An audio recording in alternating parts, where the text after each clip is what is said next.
Bon, l'autre question qu'on peut se poser, c'est Onana, qualifié d'indiscipliné par l'actuel coach et son président de fédération. Est-ce que c'est pas un peu l'hôpital qui se fout de la charité? Non, mais pour moi, c'est l'hôpital qui se fout de la charité. Hein. Quand on sait ce que ces deux-là ont fait en équipe nationale, ils étaient de toutes les frondes. Ils étaient de tous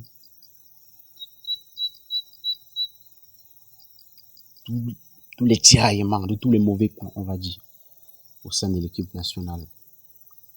Qui a oublié le chantage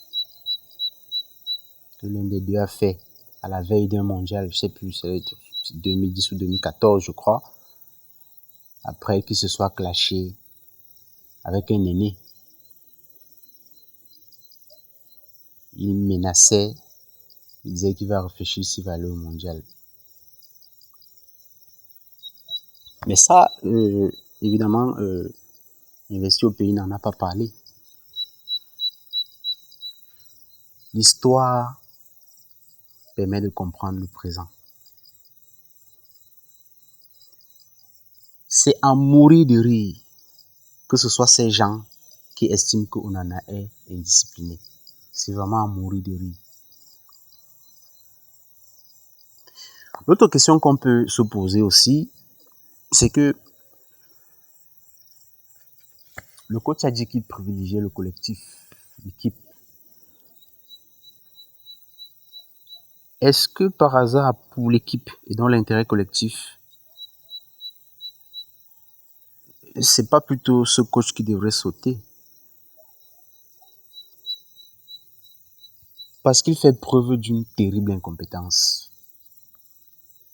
Quelqu'un peut être incompétent, avoir des insuffisances techniques, mais il a une bonne capacité relationnelle.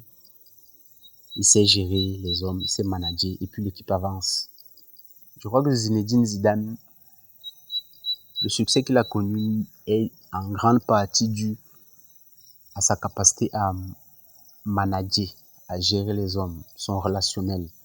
Parce que ce qu'il a fait avec le Real de Madrid, quels sont les changements majeurs au niveau technique qu'il a fait dans cette équipe-là? Il a récupéré une équipe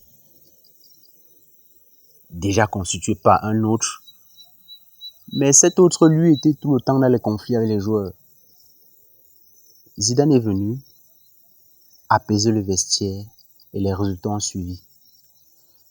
Donc, j'ai l'impression que l'actuel sélectionneur est doublement incompétent. D'abord, au niveau de ses choix tactiques et techniques. Ensuite, au niveau de son relationnel. Parce que quel est ce général qui se débarrasse d'un de ses meilleurs soldats, pour ne pas dire le meilleur de ses soldats, en pleine bataille? On n'a jamais vu ça. Et les gens veulent défendre ça. On n'a jamais vu ça. Moi, je suis un fan de films de guerre. Lorsque quelqu'un fait preuve d'indiscipline au front, on lui fait savoir qu'après le combat, il va passer un coup martial. C'est comme ça que ça se passe. On a besoin de ses bras, de sa technicité. On ne le vit pas parce qu'on ne s'entend pas avec lui. Ça, c'est de l'incompétence. Donc, en gros, il préfère perdre la guerre pourvu que son ego, son petit ego, soit satisfait. Pourvu que l'élément soit sanctionné. C'est terrible. J'ai dit dans tous les films de guerre que j'ai vus, lorsque quelqu'un désobéissait à un ordre sur le champ de bataille,